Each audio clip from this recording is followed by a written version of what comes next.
Let's look at the situation in the Ukraine. I think it's really worthwhile looking at how we got here, because I think this feels like an inevitable war.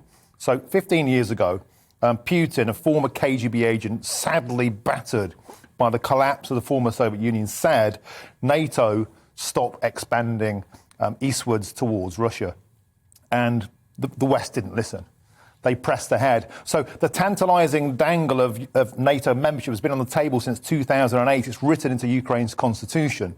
They want protection from their Russian neighbours, but of course Russia has annexed two areas which are pro-Russian, and they are the areas that they've moved into. And the West is, I believe, completely impotent, and for several reasons. First of all, there's hardly any unity in the West. Biden hates Britain. We don't really like him. Everyone hates Macron. Russia knows that there's weakness. Germany is utterly dependent on Russian gas. 50% of the European Union's gas is supplied by Russia. Putin's got them by the short and curlies. And we are looking at petrol prices surging and no appetite for war. 53% of Americans don't even want America to take sides in this. This is the perfect storm of a weakened West, and Putin has just moved in. And I have to say, if you jab a bear with a stick for long enough, like Putin, he's going to get angry.